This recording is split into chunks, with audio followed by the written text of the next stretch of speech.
Good morning, good afternoon, good evening, wherever you are. I'm your host, FD465.tv, bringing you another update to one of our crypto public portfolios. And this time is the 15K to 600K portfolio challenge, a portfolio we put together from projects spanning across 6 ecosystems or blockchains. And here we are talking of Ethereum, Cardano, Polkadot, Cosmos, Avalaunch, and a mixed portfolio where anything goes. That said, before we jump into this week's update, let's do some housekeeping first. So I'm not a financial advisor, as many of you know. If you do require financial advice, you know what to do by now. Please seek someone who is a professional, who is paid and qualified to give you financial advice. The information contained within this video is just for educational as well as entertainment purposes. Those from the UK, please note that you are not supposed to be watching this video because the UK authorities are trying to protect you in case you end up losing all your funds, as they deem the crypto asset class to be an extremely risky one. So it's for your own protection, they say. That said, let's jump back to this week's update. So let's start with the Ethereum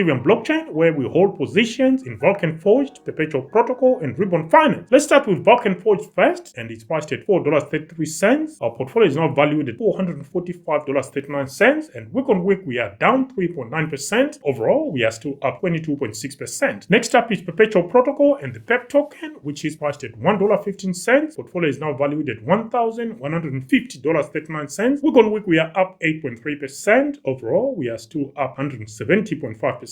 Ribbon Finance and the RBN token is up next and is priced at 86.4 cents. Portfolio is now valued at $960.12, and week on week we are up 2.7%. Overall, we are still up 263.8%. So our Ethereum basket to our 15K to 600K portfolio challenge is this week valued at $2,555.90, which puts us at 3.9% up on last week. Overall, we are sitting at 146.1%. Moving on to Cardano blockchain, where we hold positions in Cardano's ADA, World Mobile Tokens, WMT token, Lenify token, Sunday Swap with Sunday token, as well as Wing Riders WRT token. Let's start with ADA. It's priced at 44.8 cents. Portfolio is now valued at $537.55, and week on week we are down on last week by 3.2%. Overall, we are still up 56.2%. World Mobile Tokens WMT token is up next and is priced at 29.3 cents. Portfolio is now valued at $588.21. Week on week we are up on last week by 2.1%. Overall, we are up 124.6%. Lenify is up next and is priced at $1.15. Portfolio is now valued at $186.82. Week on week, we are down 7.4%. Overall, we are still up 7.2%. We then have Sunday Swap in the Sunday token, and it's priced at 0.8 cents. Portfolio is now valued at $862.15. And week on week, we are down 11.1%. Overall, we are still up 6.4%. And finally, for Cardano, it's Wing Riders WRT token, which is priced at 2.9 cents. Portfolio is now valued at $314.12, and week on week we are down 8.4%. Overall, we are now down 34.1%. So our Cardano basket for this week is valued at $2,488.85, which means we are down on last week by 6%. Overall, we are still up 22%. Moving on to Dotsama, where we hold positions in Bit.country Pioneers Near token, RMRK.app, Moonbeam Network, and Glimmer token, as well as Kilt Protocol and the Kilt coin. Let's start with Kilt, which is priced at 26.2 cents. Portfolio is now valued at $276.45. Week on week, we are down 3.2%. Overall, we are still down 31.2%. Moonbeam's Glimmer token is up next and is priced at 29.5 cents. Portfolio is now valued at $591.59, and week on week, we are up 4.2%. Overall, we are still down 19.8%. Remark is up next and is priced at $1.29. Portfolio is now valued at $480.53. Week on week, we are down 6%. Overall, we are still down 36%. Finally, is Bit.country Pioneers Near token, which is priced at 7.8 cents. Portfolio is now valued at $62.87, and week on week, we are down 11.1%. Overall, we are down 74.5%. So our Dotsama basket to our 15K to 600K portfolio challenge is this week valued at $1,411.44, which means we are down on last week by 1.7%, and overall, we are down 33.2%, which makes the Dotsama basket to our 15K to 600K portfolio challenge the worst performing basket within the 15K to 600K portfolio challenge. Moving on to Cosmos, where we hold positions in EVMOS, Injective, Osmosis, and Axelar. Let's start with Axelar and the AXL coin, and it's priced at $1.07. Portfolio is now valued at $1,119.10, and week on week we are actually up 21.5%. Overall, we are up 158.8%. Persistence and the XBRT coin is up next, and it's priced at 24.9 cents. Portfolio is now valued at $257.60, and week on week we are down 2.9%. Overall, we are still up 7.7%. Osmosis' Osmo coin is up next, and it's priced at 85.3 cents. Portfolio is now valued at $860.58, and week on week we are up 2.5%. Overall, we are now up 72.6%. Injective's ING coin is up next, and it's priced at $24.91. Portfolio is now valued at $2,491.27. Week on week we are down on last week by 3.9%. Overall, we are still up 496.5%. Finally, for Cosmos is EVMOS, which is priced at 4.6 cents. Portfolio is now valued at $52.75. Week on week we are down 8.9%. Overall, we are down 89.1%. So our Cosmos basket this week is valued at $4,781.30, or 2.3% up on last week. Overall, we are still up 118.4%. We move on to the mixed portfolio where anything goes, and within that basket, we've got NEARProtocol, Pythnetwork, Beam, and Shrapnel. Let's start with Shrapnel then, and Shrap coin, which is priced at 11.5 cents. Portfolio is now valued at $183.02, and week on week we are up 6%. Overall, we are still down 47.5%. Beam is up next, and it's priced at 3.2 cents. It's been on a rip the later parts of this week. Our Beam portfolio is now valued at $1,022.13. Week on week we are up on last week by 17.9%. Overall, we are up 86%. Next is Pythnetwork, which is priced at 40.7 cents. Portfolio is now valued at $895.71, and week on week we are down 6.2%. Overall, we are up 6.1%. Finally, for the mixed portfolio is NEARProtocol and the Near coin, and that is priced at $7.26. Portfolio is now valued at $409.85. Week on week we are down 4.7%. Overall, we are still up 118.3%. So our mixed portfolio basket this week is valued at $2,510.71, which is up on last week by 3.8%. Overall, we are up 30.7%. We then move on to the final basket, which is Avalaunch, where we hold positions in Avalaunch's AVAX, Traderjoexyz token, as well as Avalaunch's Ava token. Let's start with Avalaunch's AVAX coin, which is priced at $36.10. Portfolio is now valued at $1,886.66. Week on week, we are down 3.7%. Overall, we are up 158.6%. Traderjoexyz token is up next, and it's priced at 46.9 cents. Portfolio is now valued at $561.59, and week on week, we are up 4%. Overall, we are still up 14.5%. Finally, it's Avalaunch's Ava token, which is priced at 72.4 cents. Portfolio is now valued at $1,818.82. Week on week, we are down on last week by 4.4%. Overall, we are still up 276.0%. So our Avalaunch basket this week is valued at $4,267.07 and is down on last week by 3%. Overall, we are still up 152.3%, which then means our 15K to 600K portfolio challenge overall is valued at $18,015.27. It's down on last week by 0.1%. Overall, we are still up 64%. In terms of the actual net gains, we are looking at $7,717.80 or 70.22%. Of course, that includes the profits we took from our caching network. Anyway, guys, that's it for this week's update to our 15K to 600K portfolio challenge. I can see the interaction is stopped. People are confused or some are leaving. But if I were in anyone's position, I'll say this is the time where you've got to control your nerves. Don't make any stupid mistakes or moves. If anything, don't do anything, because when things are this boring and quiet, you're about to go mental. Again, that is just my own opinion, guys, not financial advice. You do what works for you. Anyway, guys, that's it for this week's update to our 15K to 600K portfolio challenge. Your host, FD for 65.tv, signing out for now. Bye.